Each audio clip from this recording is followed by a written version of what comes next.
Good morning, everybody.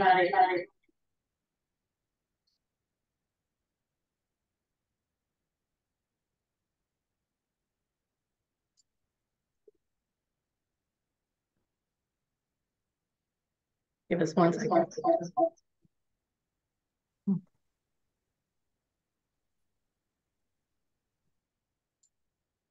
Okay. Good morning, everybody. I'm Carla Evans.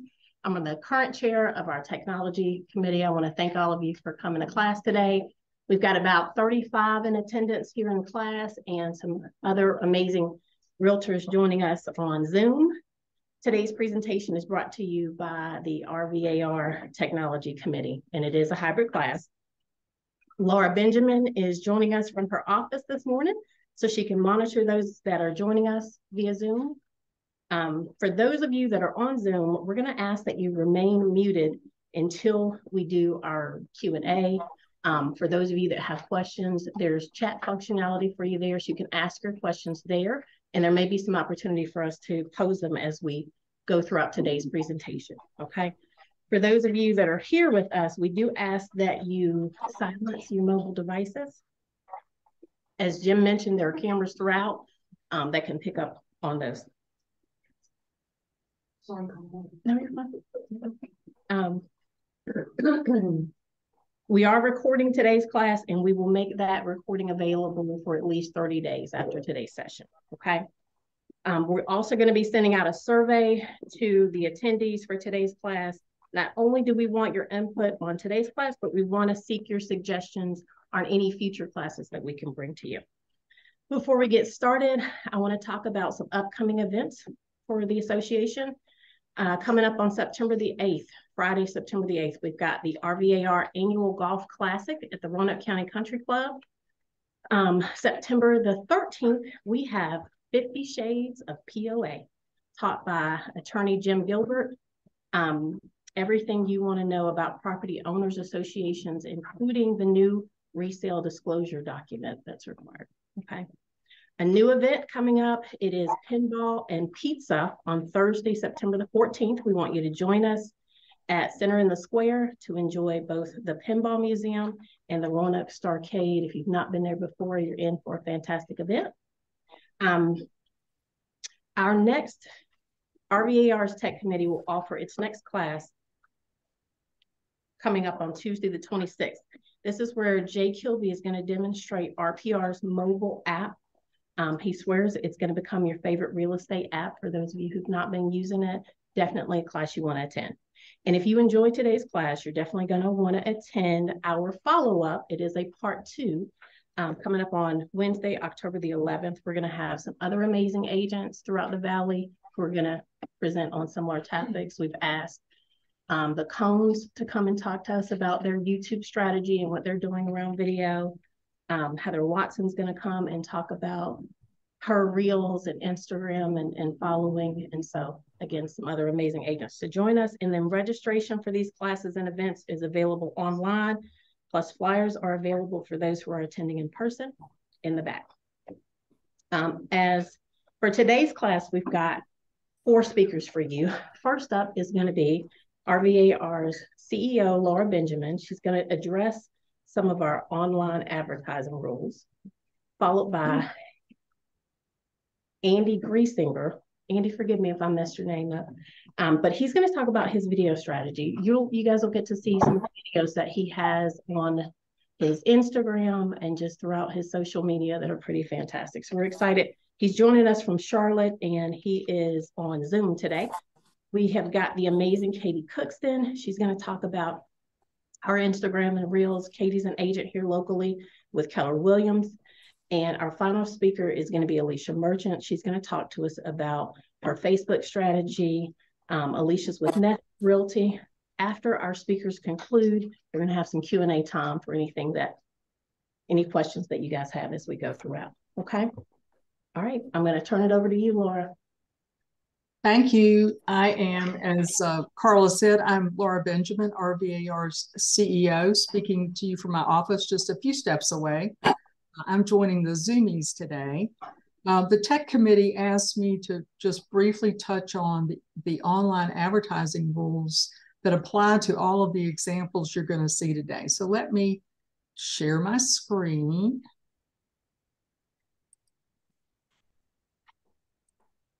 For those of you attending in person, I have given you a copy of this. And for those of you attending by Zoom, I will email you a copy of this. The rules are fairly simple, and the Virginia Real Estate Board rules and the NAR Code of Ethics rules are almost the same. They're very, very similar. And this applies to all online advertising, whether it's your website, your social media posts, emails. It applies to any licensed activity, whether you're promoting your real estate expertise or promoting specific listings. So you must disclose the following: agent's name, and this is the name in which you're licensed, the firm name, and according to the real estate board, the firm name must be clearly and legibly displayed. So don't make it so small that it can't be read. The state of your licensure. Now that may sound simple, licensed in Virginia, but there are many agents who are licensed in other states as well. And then finally, the city and state of your firm's main office, or if you're licensed with a branch, the city and state of your branch office. Now, the real estate board, for example, on your email, my guess is all of you have this as part of your email signature, and if you don't, you should. But when you're doing social media, the real estate board allows there to be a link. The consumer can only have one click to where all these disclosures are. So think about where you're going to place these disclosures. And lastly, both the real estate board and the Code of Ethics say that you cannot advertise another agent's listing without their permission. Believe it or not, that's how simple it is. And I'm sure you'll see examples of this as our speakers proceed. So that's all I have today. Thank you so much, Laura. Andy, if you're ready, my friend, you are up next. Don't forget to unmute. Awesome. Yeah, thanks for having me. Like you said, I'm based in Charlotte, North Carolina. I'm with eXp Realty. I've been a residential real estate agent for about 6.5 years, and I've been licensed for about 9.5, almost 10 years. So I started in the commercial real estate space and then moved over into residential in 2017. My whole mindset around real estate and how I wanted to build my business as a younger realtor at the time was I wanted to be on social media so I could be in front of as many people as possible, as much as possible too, because I fully believed in the whole top of mind, top of feed, top of mind kind of principle, and essentially turned to Instagram and then eventually turned to YouTube as well in order to accomplish that. And so once COVID hit, I would say the overwhelming majority of the expenses that I had pre-COVID were meals. And obviously when COVID happened, we weren't able to go out for lunches and dinners and drinks meetings and things like that. And so I had to pivot a little bit and figure out what to start investing dollars into that would help build the business and help essentially give me some write-offs. And so I wanted to find something that was a smart write-off, and basically was part of a Ryan Serhant's coaching program at the time.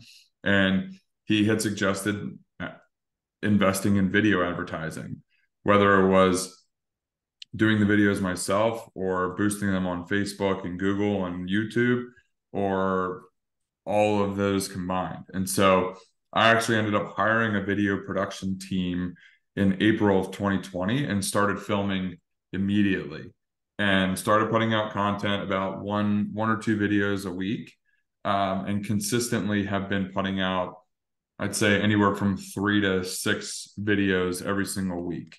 And that's on YouTube, that's on Instagram. Typically YouTube is one long form video every other week, which if I did more on YouTube, it would be even better. But I still like to post a lot on Instagram, and then supplement a lot with YouTube. And the thought process behind it is YouTube is it's Googleable, and it's evergreen. And so when people are searching for things in Charlotte, because we're a very transient city, we get a lot of new people moving to Charlotte. There are a lot of people that are sitting in Roanoke or sitting in Richmond or DC or Baltimore getting ready to move to Charlotte, and they're Googling top neighborhoods in Charlotte, and they're trying to watch to see what's going on in Charlotte. Where do I want to live? Where can I afford to live? Where would I like to actually live? And with all of that, who would I actually want to work with to help me accomplish this? And so that's where what I really like is using YouTube to get in front of people that aren't in Charlotte, that don't have any relationships in Charlotte, and that are trying to find someone who they trust who can help guide them through purchasing a home in a city that maybe they've never even been to. But if they're getting moved here, relocated here for work, and they've never been to Charlotte and they have to be here in a month or two, like they're going to start Googling and watching videos and researching the city, trying to figure out where they want to live and figure out who they need to talk to. And so that's where I try and position myself on YouTube with that. The key with all of this is, let me see if I can share my screen.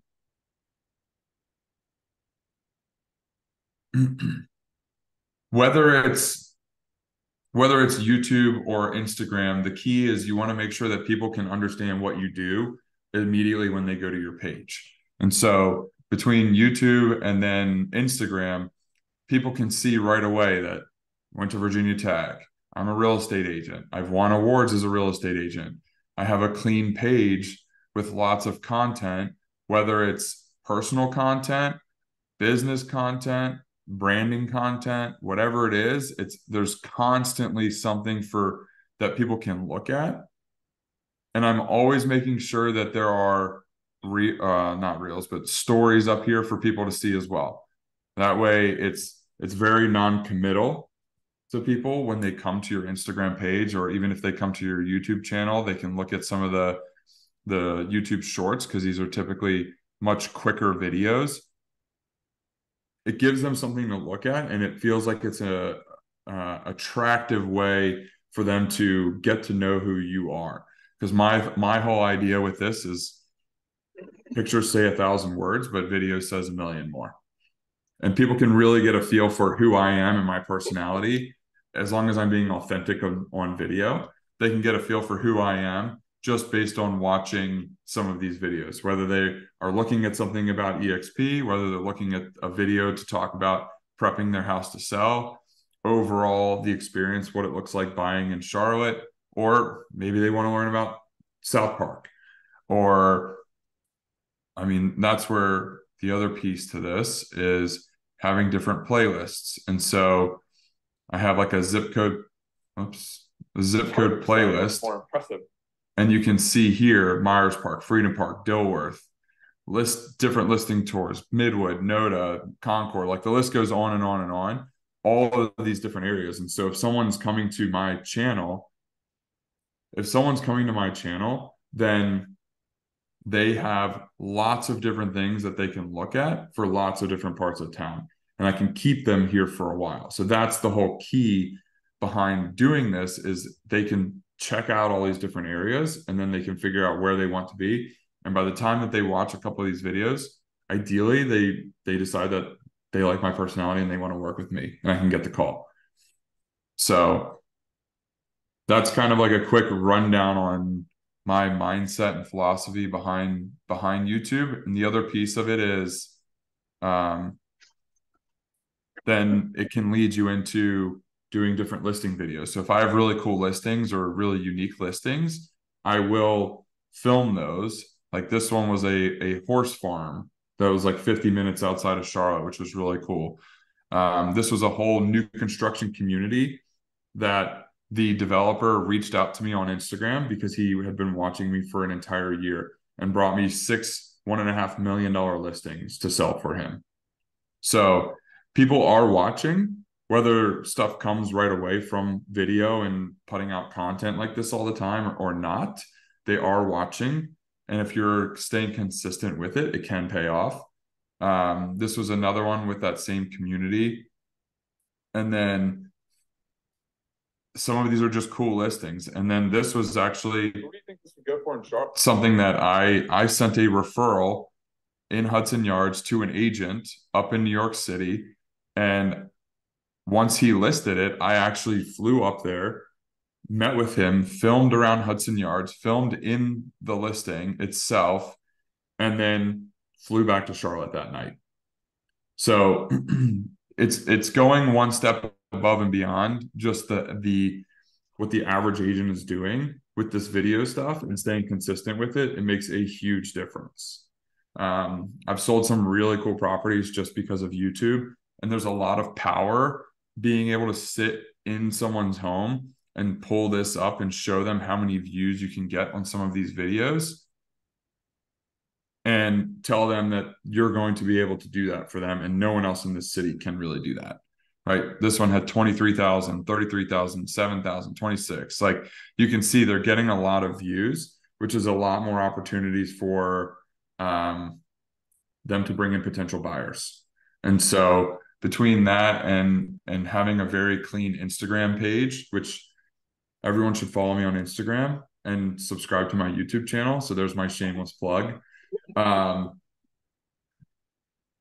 These two things combined are very powerful when you're talking to clients. When they ask how you can differentiate yourself, these two things are very, very good ways to be able to prove to them that you have differentiated yourself already from the rest of the competition in the market. So the key with all of it, though, is you have to be very authentic on it. If you don't like doing it, have someone do it for you, or just don't do it, because it will come off that way and people will realize that you don't like doing that. They will see that you don't like using social media, and so it's going to translate on here. And so either find a way to actually like doing it, or find some other people who can help you put this together. There's plenty of people who do great on social media and literally don't even know how to log into Instagram. So there's a lot of really cool ways that you can make these things work for you without having to spend a ton of time on it. But I will say it is a major time commitment and you have to stay consistent with it. And that was something where when I went on a meeting with Ryan Serhant a couple years ago, I asked him, I think that should be in here, but I asked him point blank, how do I make sure that I can continue doing this and continue to basically stay ahead of the competition in Charlotte while everyone else is still trying to do this? And he said it's as simple as out enduring them. He said, all you have to do is continue posting and you will watch these people start doing this and start falling off. And so you have to figure out ways to stay consistent with it, ways to make it fun, and ways to keep yourself from running out of ideas. So I guess that's kind of my spiel. I'm happy to either turn the mic over or answer questions or however we want to kind of go about this. We'll get, I want you to hang with us, because after Katie and Alicia present, we will get, we'll get you all back and just let the room and the folks who are in attendance ask the questions that they have. Okay. Thank you, Mindy. You ready, Kate? Mm-hmm.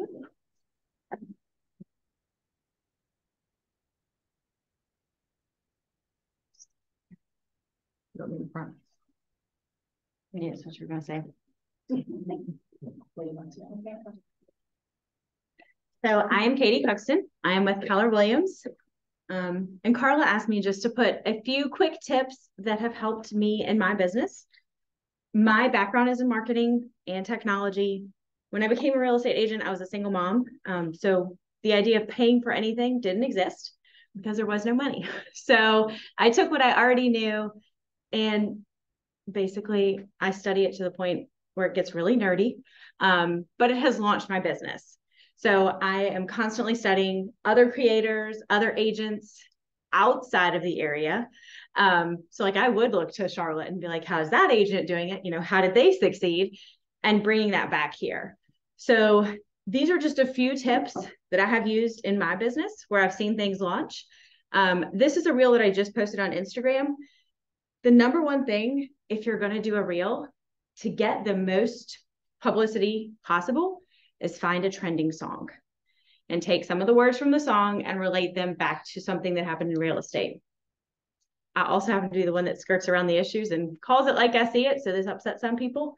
But it's on TikTok, it has like 15,000 views.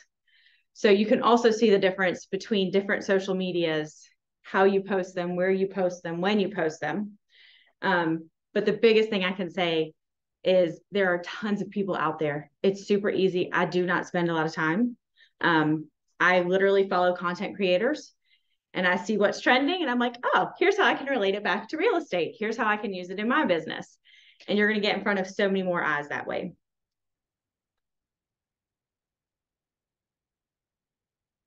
I was like, maybe I'll show you the next one. This just shows, this is just the Instagram to give you an idea of how many accounts it's reaching, because I do not have as many followers as him. But I'm reaching the accounts. So part of it is gaining the account following and gaining the followers. But don't always pay attention to the follower number because sometimes people just hit follow and never interact. These are ones that are actually interacting. The ones that are actually interacting are way more important because that's where you're going to get the leads. You're going to get the referrals.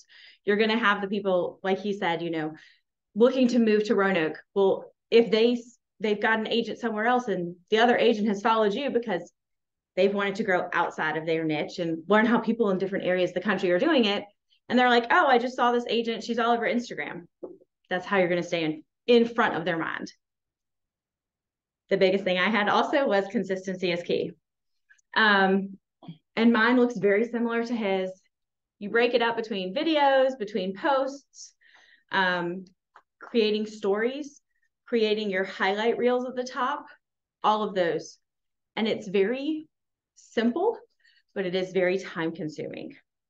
You have to do it consistently. And I'll show you why in a second, because I will be the vulnerable one that will tell you that when I don't do it consistently, they drop. But you can tell, I mean, you need to find, I tell all the agents that I coach, find one social media platform, whatever it is, and master that one first before you try to master all the others. Because as he said, people will notice. They'll be like, oh, Katie just started a Facebook. Oh, but she hasn't posted in 3 weeks, you know, and they'll start to go, and all your views and your interaction will drop. And it takes a long time to build that algorithm back up if you are not at a certain level.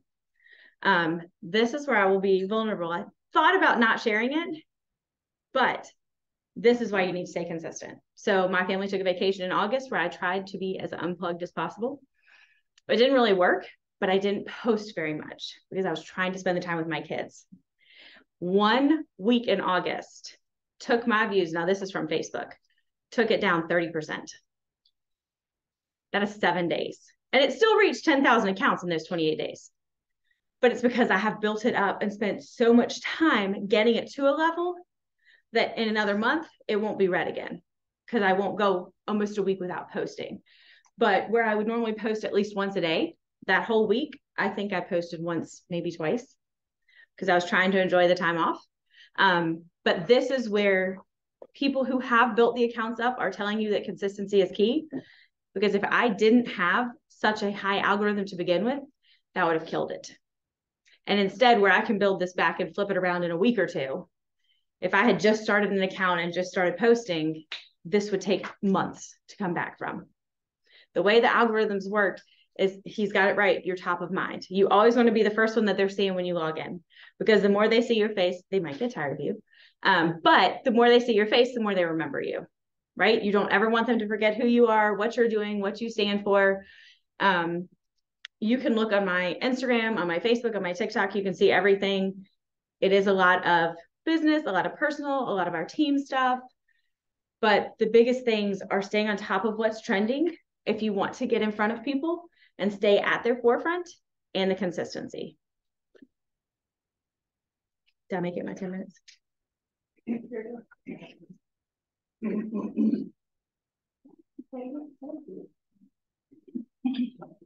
Alicia.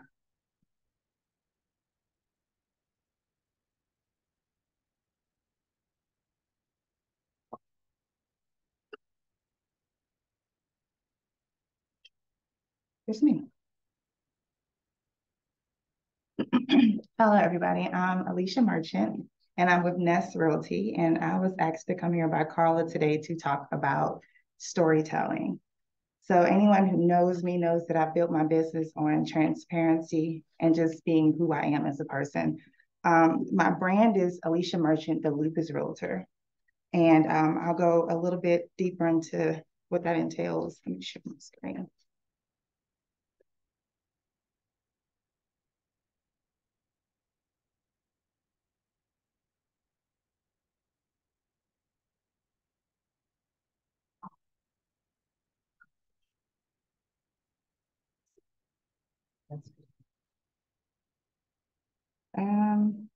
Carla? Yes. Okay, my screen sharing? Yeah. All right, cool. You can see mine.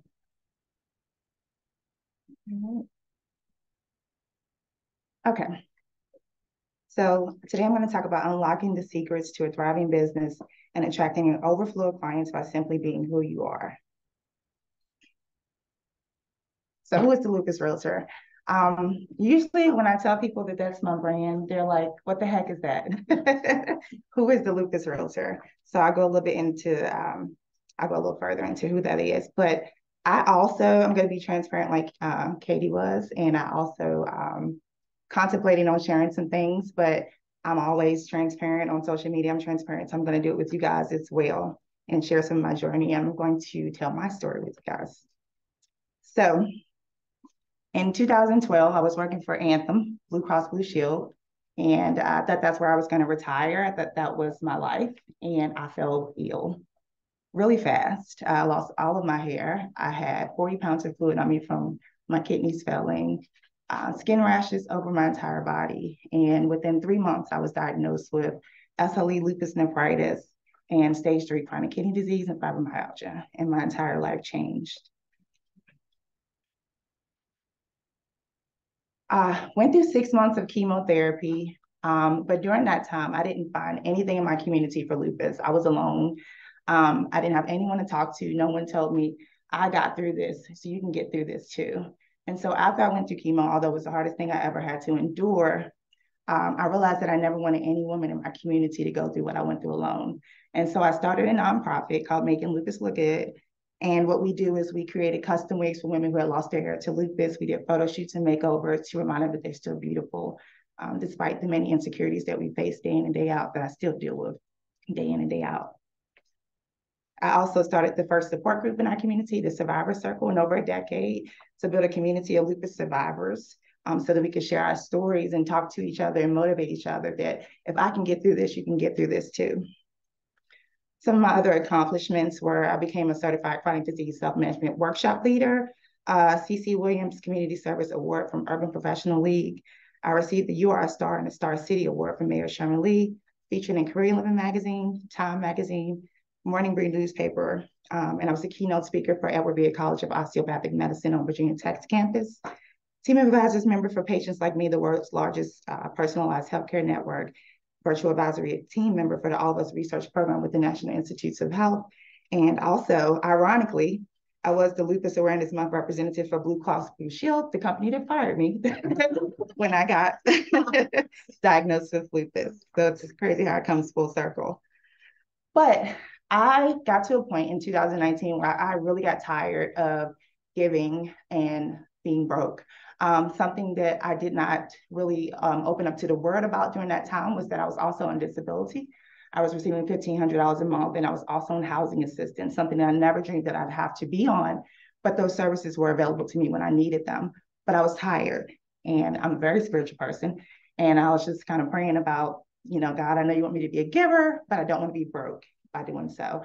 And so I started working this little $10 hour job with Uniform Country. It was the the least amount of money I've made since high school, but I was so happy to work every day. I was skipping to my job, working part-time.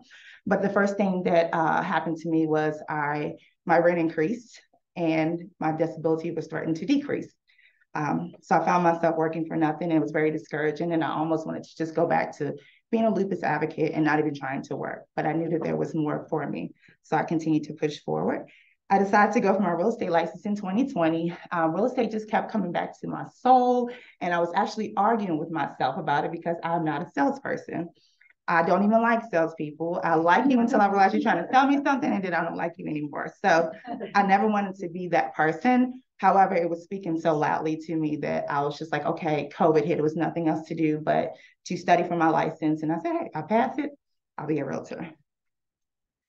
I was licensed and I was with Nest Realty by August of 2020. That's where I chose to go. I've been there since.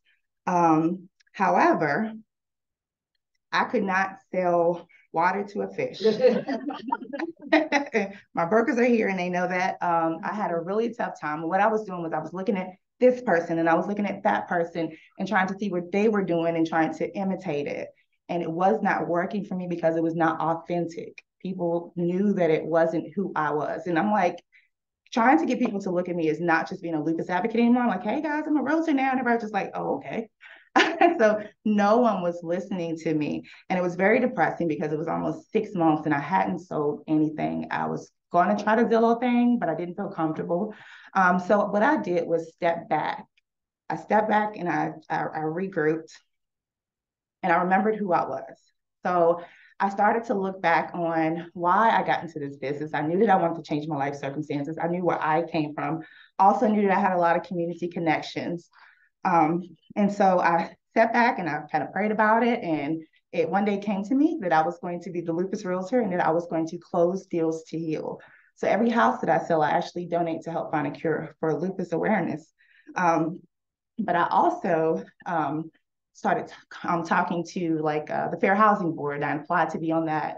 I started talking to Roanoke Redevelopment and Housing about how to purchase homes with vouchers, grant programs. I started meeting with lenders and figuring out what my market looked like because I was aimlessly just kind of promoting myself as a realtor, but I did not target market and I didn't figure out what my market looked like. And so that's what I did. I regrouped and I figured out what I wanted my clientele to look like and also how I could help them, how I could connect with them.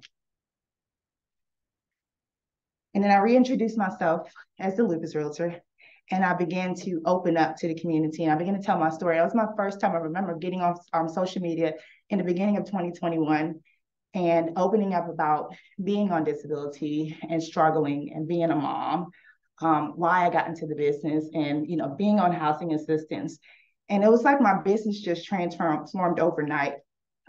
People just started coming to me and talking to me about, their circumstances and, where they are in life. And they felt comfortable coming to me, talking to me about, having low credit scores or, being on assistance because I was being transparent. They felt like they could be transparent as well. Got my first pre-approved client in March of 2021. I was so excited. I couldn't have been more excited because I didn't even have to do any work. They were already pre-approved. So it was the best thing ever. Since then, I've closed, I don't know how to go back, but I closed over 70 homes. I have never used a lead. I've never paid for a lead. I've never used Zillow or any kind of sources. I've been completely organic.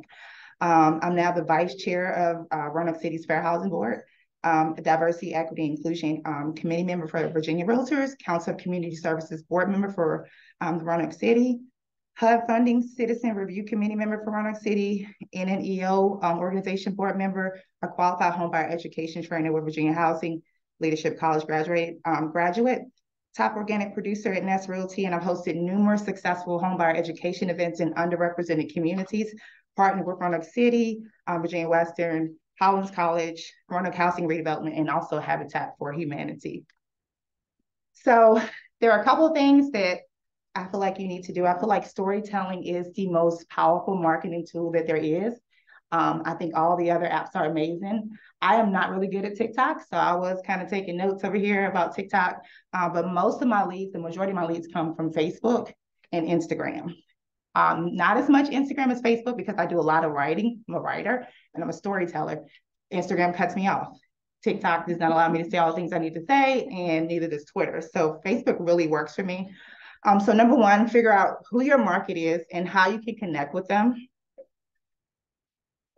Let me move this so I can see. I remember there's over 1,500 of us selling homes and wanting clients to choose us as their realtors. So it's important to understand your market and not aimlessly promote your business. That's what I was doing at first.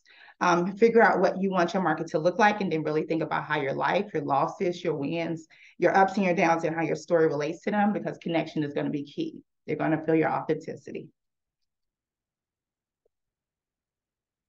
Number two, ask yourself, what do you want to be remembered for? What is the message that you want to transmit to your audience, and what do you never want them to forget about you? Consider the emotion that you want to evoke in your audience every time they interact with your brand. Your audience may not forget what you say, but they will not forget how you made them feel, which is important because emotions drive purchase more than logic. So I was putting all these facts out here about buying a home and no one cared. But once I started to share my story, and then I mixed that with the facts, then they were open to receiving it. Number three, dare to be human. We are not robots. People do not want to buy from robots. We live in a day and age where people want to connect with human beings. It's a big thing right now. So when creating your marketing strategy, don't forget about the bigger story. What is it that makes you human? How do you touch and transform people's lives? And in essence, does your brand have a soul? People will feel your authenticity, and not only that, they will choose to work with you before they work with a competitor who offers the exact same service. In a crowded marketplace where everyone is focused on doing things faster, more efficiently, and automated, be the brand who dares to be human. Show your clients who you truly are. And these are the brands that stand out and ultimately turn into a legacy. Number four, know that if you want to tell a good story, you must understand your audience's problem and pursuit. You have to be able to paint them a picture and co-create a reality that shows that you understand the problem, yet hints at a better future. To do this, you'll need a specific person, a specific challenge, specific imagery, and a specific feeling to inspire actions and shift beliefs. Paint a vivid picture for your audience through words and imagery that they can instantly recall when they think of you. When I used to see people, they always used to come to me and talk about lupus. Like I was always like, people would see me do the L hand sign all the time. And that's mostly what they looked at me as. And I'm still, and I always will be a lupus advocate. But now when people see me, they talk to me about lupus and buying a house. So they think of both now. So what do you want people to recall when they think of you? Not just a realtor, but what do you want them to recall when they think of you? Number five, proposal and marriage. So there's a lot of tension around asking people to work with you. You're constantly telling people to try your services. And as much as you may want to hear that enthusiastic yes, we're probably afraid of the rejection of no. So despite your hard work, preparation, and good intentions, it just falls flat. But this brings in the power of telling your story. They stack the odds in your favor and help you get the timing right. Stories help you get the timing right. No one wants you to propose a marriage on the first date. No one. You have to date before you get married, but too often we expect our audience to commit too soon. Well-placed stories slow down the process just enough for you to build credibility and trust.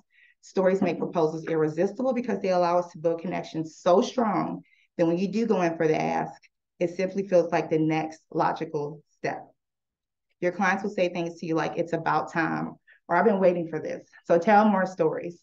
Most of my clients, when I see them out, they're like, I'm coming for you. Or I've been watching you, or I've been waiting to come to you. So you'll hear things like that the more that you tell your story and start to connect with people. I'm an unapologetic storyteller. This is a very personal business for me, and I truly believe that for people to believe in my ability to help them, they have to believe in me and relate to me as a person. I share my own personal stories in life related to my challenges and successes to help relate to people and demonstrate credibility at the same time. Basically, I'm an open book. I've been able to build a loyal tribe that keeps my business flowing without having to pay for expensive leads by simply being true to who I am, and you can too. No other brand can copy your story, so share it. I'm so blessed to have transformed my life so much. Like I said, 3 years ago, I was on disability and I was on housing assistance, and I've been able to help over 70 clients, just like myself, tap into generational wealth through home ownership. by sharing my story and not having to pay for expensive leads, by being myself, by being authentic. So that's my story.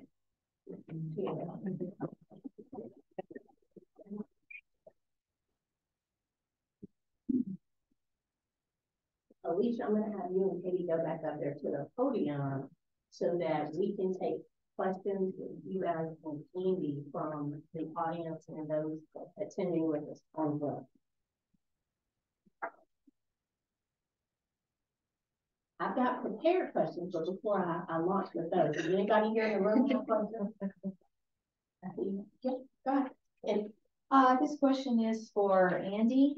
Can you tell us a little bit about your budget for hiring someone to do your videos? Is it percentage of your sales? How did that look like when you started out? So it's a flat fee. I pay a certain amount every single month, and that gets me a full day of filming. During that day when we film, we basically will do 2 long form videos, 2 short form videos for the long form, and then 4 more short form like Instagram Reels, TikTok videos.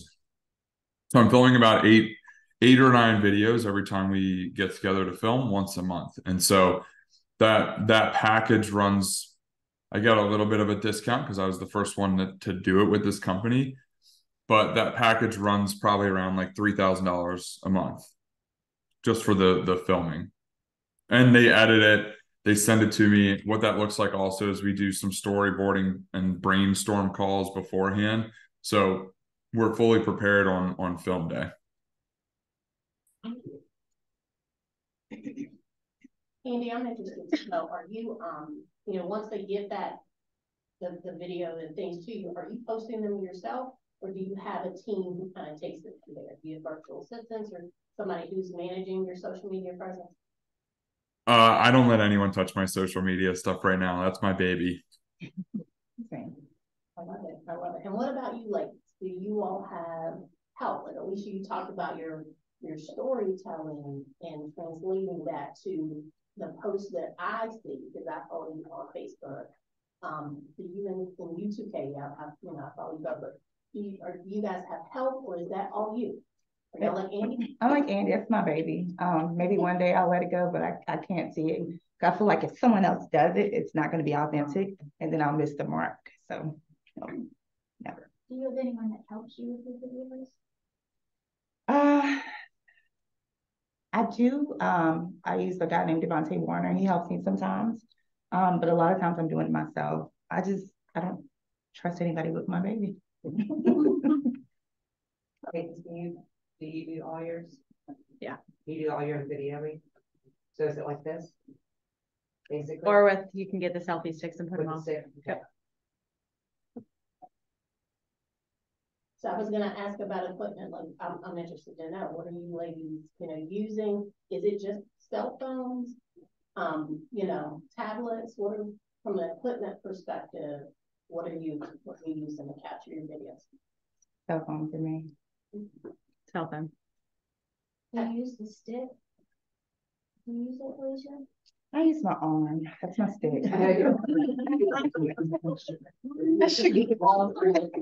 Really? I have to have a thing, or I have to have it like set like over here and then have to back up real fast. Yeah.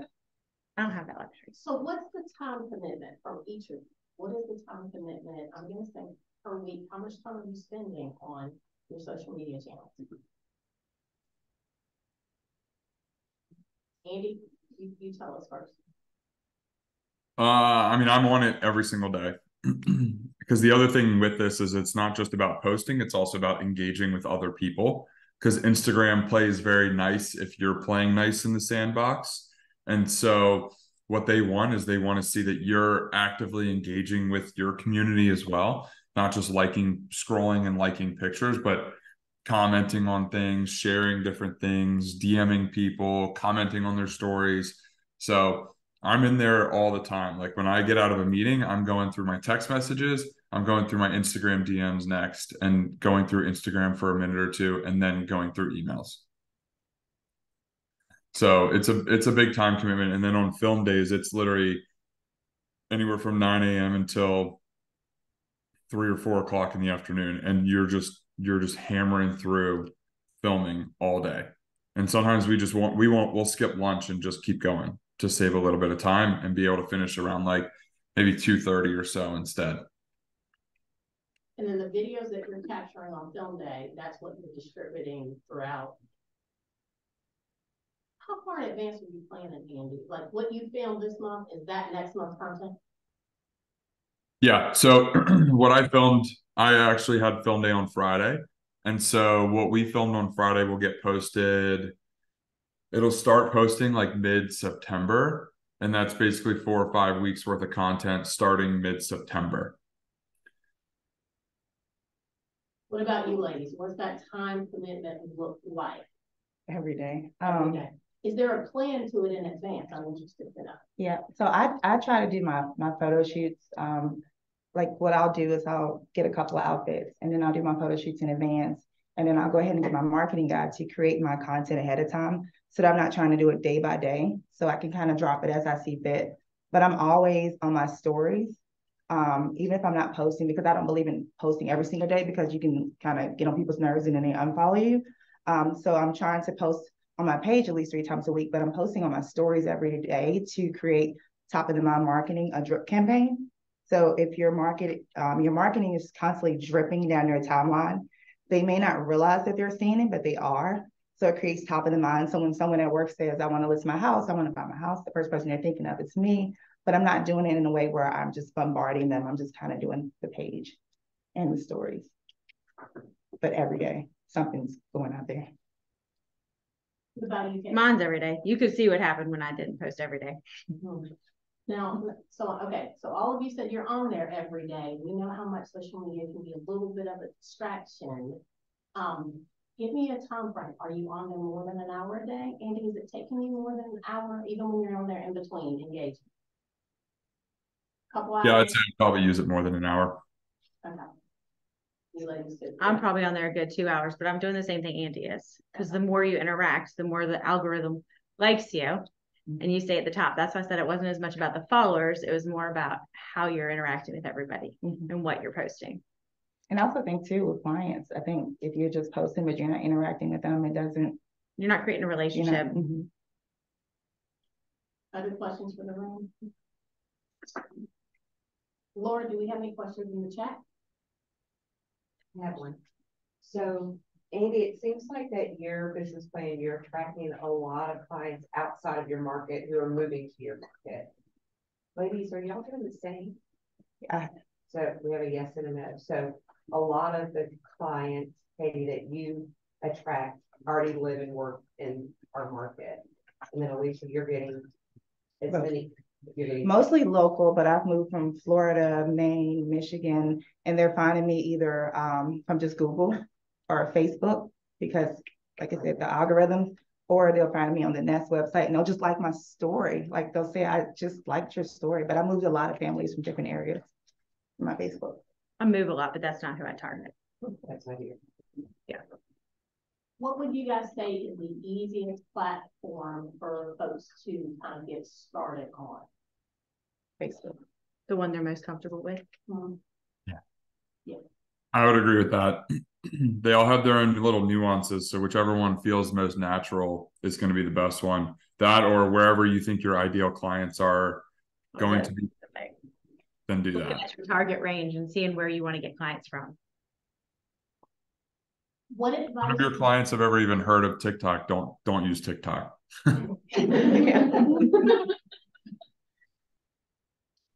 What advice do you all have on the best time of day and, for us to post? How do you determine? I don't have a time of day. I just definitely not evenings. But I'm not a morning person. I'm usually asleep in the mornings. But sometimes I'll get up early and I'll do some morning posts or midday. I do not do evening posts, but I think whenever you feel led to post, do it. It's more important to post than to focus on a time. What did you say?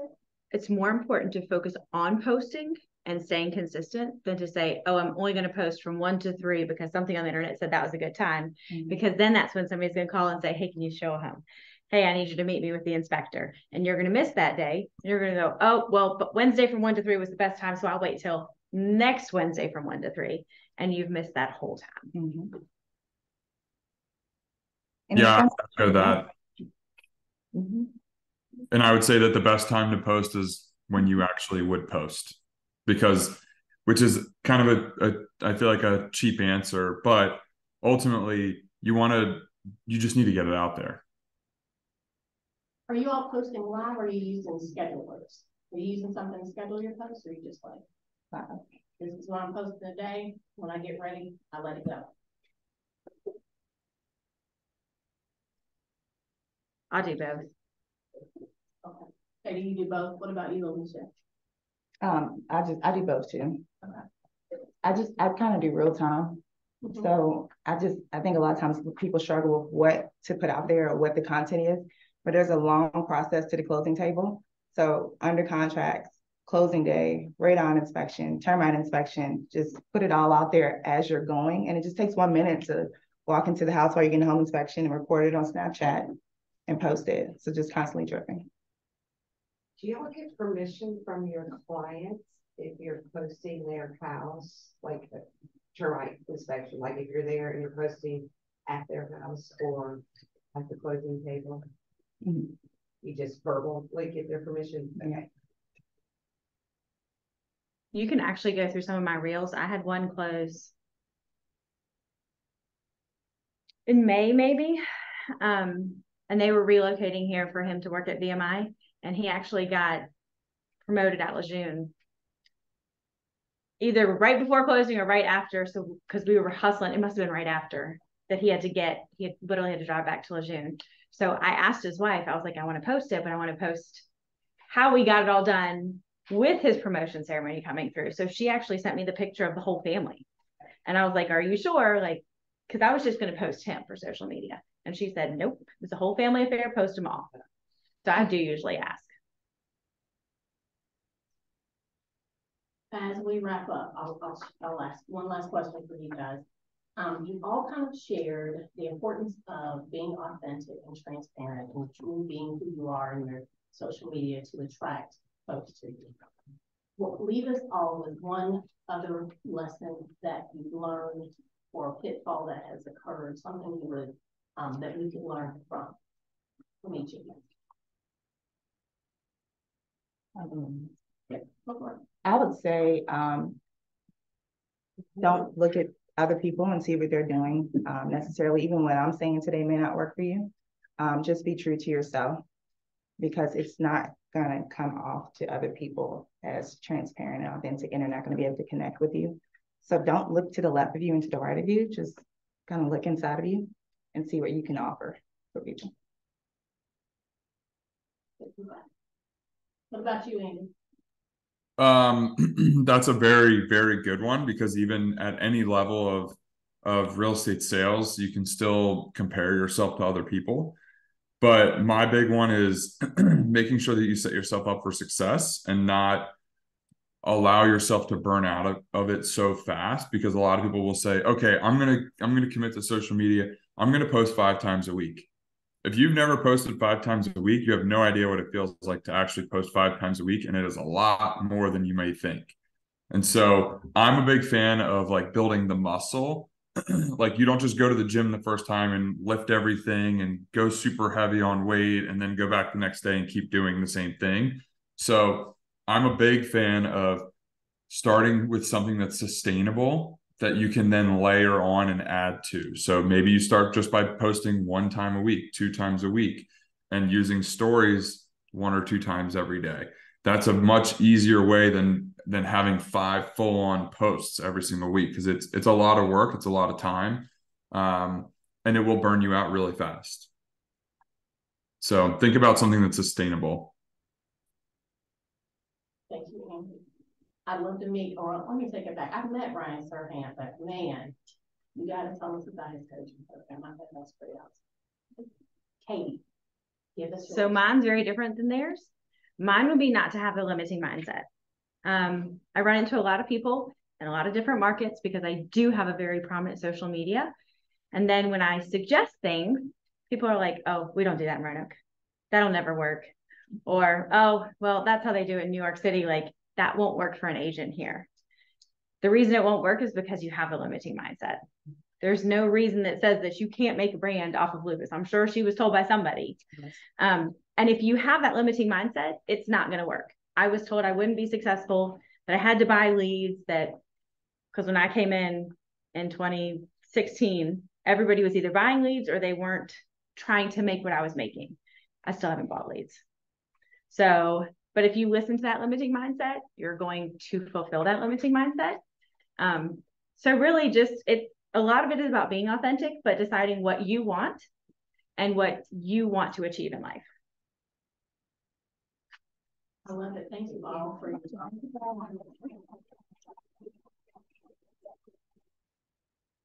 I just want to thank our committee members. We've got several of them in the room. Y'all have no idea the time, energy, effort, and discussions that we have put into this class. We gave you information about future upcoming classes, including our next social media focus on October the 11th. So thank you again. We'll give you back your time. Have a great day.